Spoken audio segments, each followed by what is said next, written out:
Give them the floor. Thank you, Mr. President. I'm obliged to take the floor to respond to some comments. The representative of Israel perhaps did not listen attentively to all council members and other speakers in today's debate. And in our view, it is unacceptable, indeed ludicrous, for an aggressor, an occupier, a serial violator of UN Charter and international law, that is Israel, to abuse this chamber and disrespect the sanctity of this council. And this is not the first time. And by pointing fingers on others, baseless assertions primarily aimed at masking its own illegal actions and violations of international law. President, but that's not at all surprising. It is an occupier that does not listen to anyone, that does not pay heed to any advice, even from its friends, if there are any left, that refutes, and not just refutes, it threatens members of the international community, international media, international human rights and humanitarian organizations, doesn't listen to the ICJ or the ICC, and threatens the UN and its senior officials. And it does that with impunity, shielded by its apologists who time and again acquiesce in its illegal actions and defiance of the international community. And like all occupiers, despite being the aggressor, it feigns and plays the victim. But today it is totally exposed. President, this Council has spent decades discussing the situation in the Middle East and the Palestinian question. Meeting after meeting, we devote hours to this agenda. It is not because of anyone else. It is because of Israel that refuses to vacate its illegal occupation,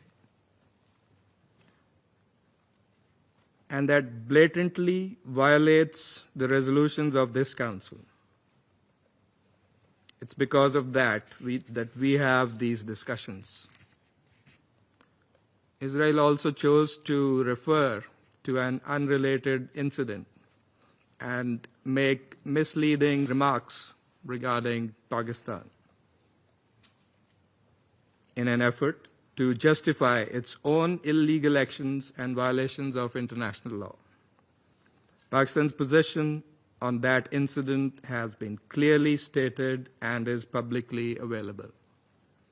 The international community is well aware of Pakistan's frontline role and sacrifices in the international community's fight against terrorism. The entire world, including our partners, acknowledge that Al-Qaeda was largely decimated due to Pakistan's counterterrorism efforts. And we remain committed in this global, collective endeavor. We cannot accept insinuations from an irresponsible rogue state that is, in fact, the perpetrator of worst kind of state terrorism that we are witnessing in Gaza and, in fact, in the occupied Palestinian territories for decades. And we reject any false analogy, as has also been done by Qatar. For whatever way it interprets the statements in this Council, the occupying power must go back and read carefully the statement issued by the Security Council today. And let me read it out loud here. A statement that normally should have been stronger, but nevertheless has been unanimously adopted by the Council. The members of the Security Council expressed their condemnation of the recent strikes in Doha, the territory of a key mediator, on 9 September. They expressed deep regret at the loss of civilian life. Council members underscored the importance of de-escalation and expressed their solidarity with Qatar. They underlined their support for the sovereignty and territorial integrity of Qatar in line with the principles of the UN Charter. Council members recalled their support for the vital role that Qatar continues to play in mediation efforts in the region and alongside Egypt and the United States.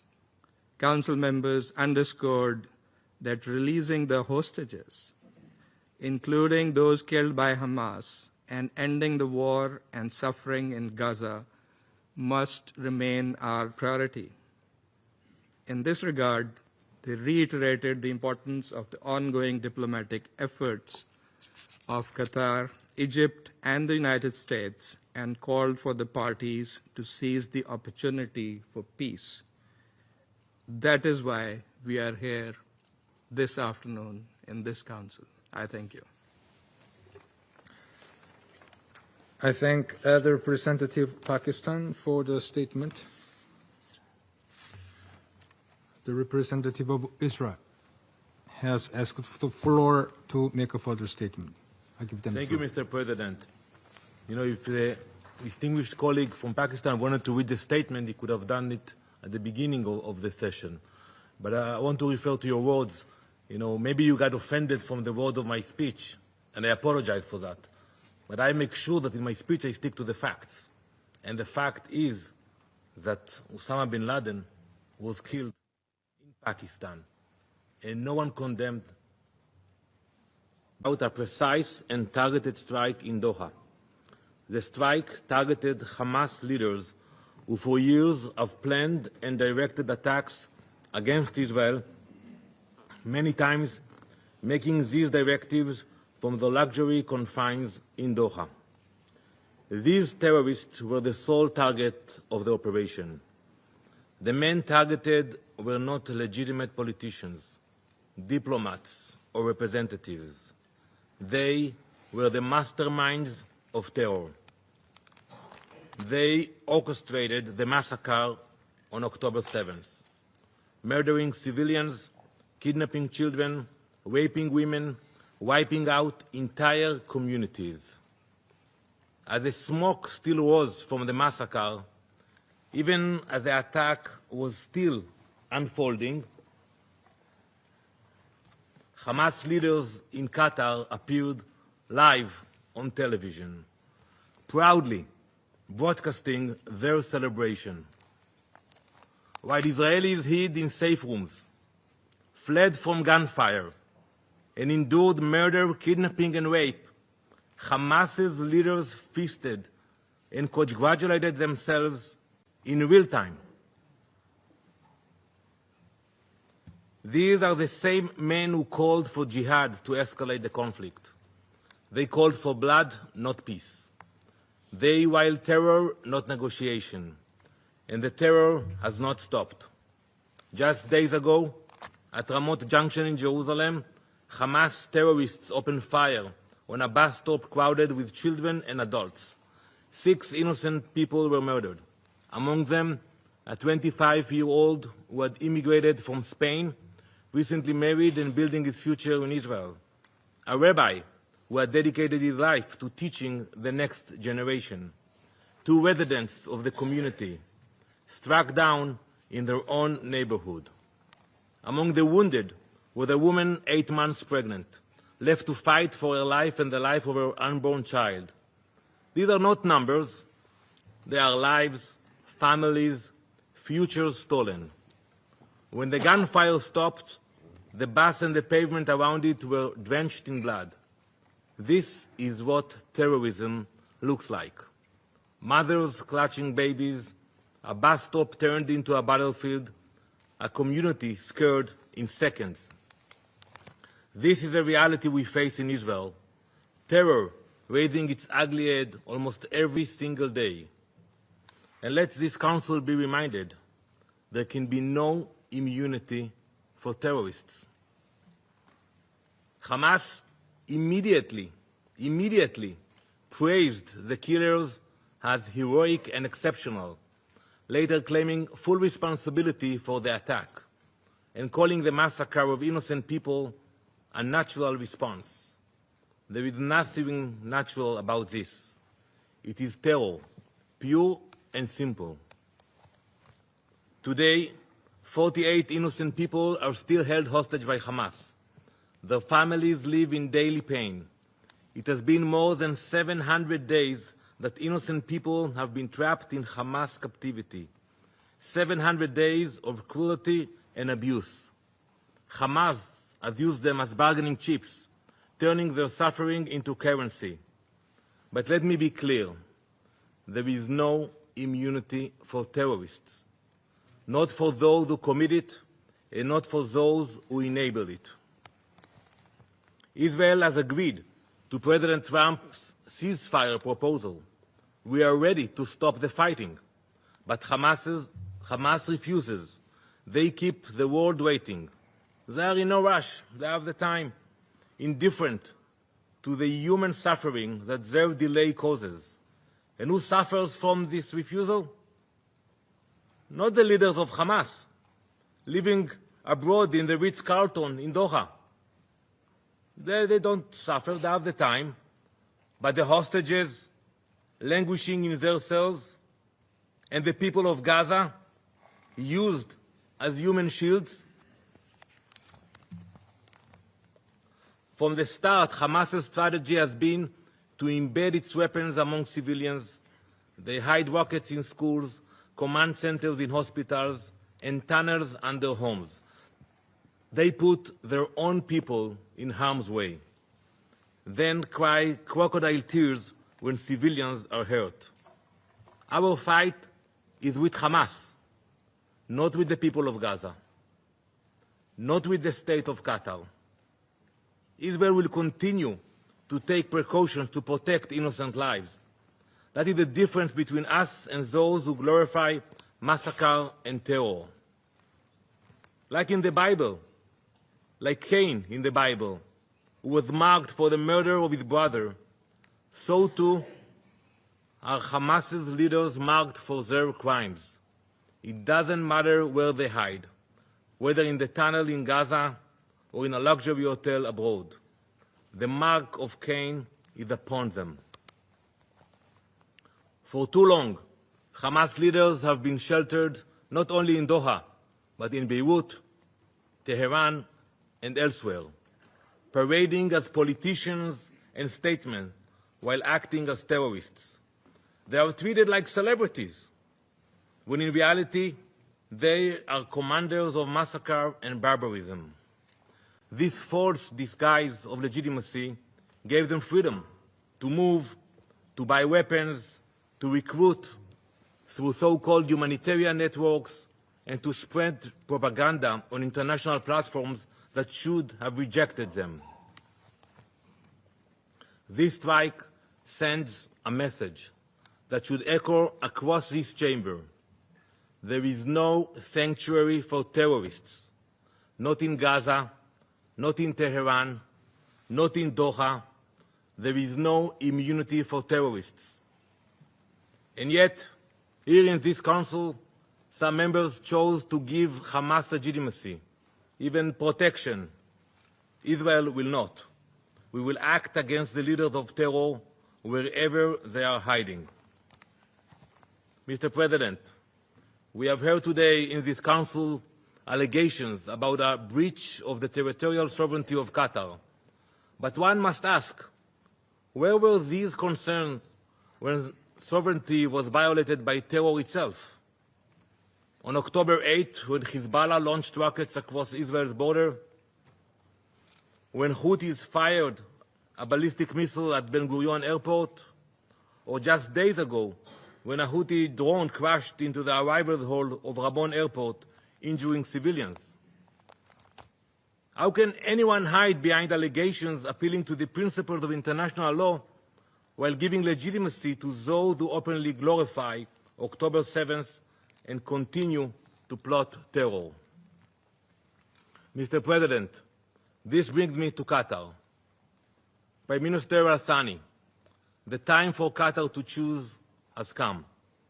For too long, Qatar has harbored terrorists, offering Hamas leaders sanctuary in luxury hotels while they orchestrate massacres and terror attacks. History will not be kind to accomplices. Either Qatar condemns Hamas, expels Hamas, and brings Hamas to justice, or Israel will. Mr. President, the world has faced moments like this before. Today, the world remembers the devastating terrorist attacks of September 11th. That tragic day, like October 7th for Israel, was a day of fire and blood. In the aftermath of 9/11, the countries that uphold freedom, equality, and democracy in this Council stood shoulder to shoulder. 2 weeks later, this Council adopted Resolution 1373. It said plainly, no state may harbor terrorists. No state may fund them. No state may give them safe haven. I urge you all to read this resolution. Any government that does so breaks this Council-binding obligations. That principle was clear then. It must be upheld today. And when bin Laden was eliminated in Pakistan, the question asked was not, why target a terrorist on foreign soil? No one asked that question.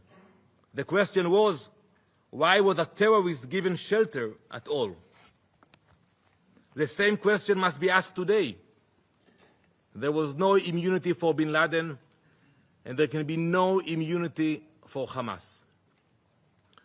And in facing terror, history shows that members of this Council have done the very same. From 2014 to 2022, France struck terrorists in Mali, Chad, Burkina Faso, and Mauritania. In 2014 and 2015, the United Kingdom carried out airstrikes in Iraq and Syria against ISIS. So I ask, if these actions were justified then, why is Israel singled out now? Why are claims concerning sovereignty invoked only against Israel and ignored when others act to defend themselves? Is Israeli blood worth less? The question to ask is not why Israel targets the mastermind of terror, but why they are sheltered abroad, while hostages starve in captivity and Gazans are left to suffer. Israel's fight is not only Israel's. It is a fight of all who believe in democracy against those who worship death and violence, light against darkness, civilization against barbarism, justice against terror. We will continue until the hostages are free, until our people are safe, and until terror can no longer find sanctuary in any corner of the world, because there is no, and there never will be, immunity for terrorists. Thank you, Mr. President. I thank the representative of Israel for the statement. I now give the floor to His Excellency Mr. Ayman Safadi, Deputy Prime Minister and Minister for Foreign Affairs in the Inspectorate of the Hashemite Kingdom of Jordan. In the name of God, the merciful, the compassionate, Mr. President, I congratulate you on assuming the presidency of the Council, and I thank Undersecretary General De Carlo for her briefing. Esteemed colleagues, a rogue government soaked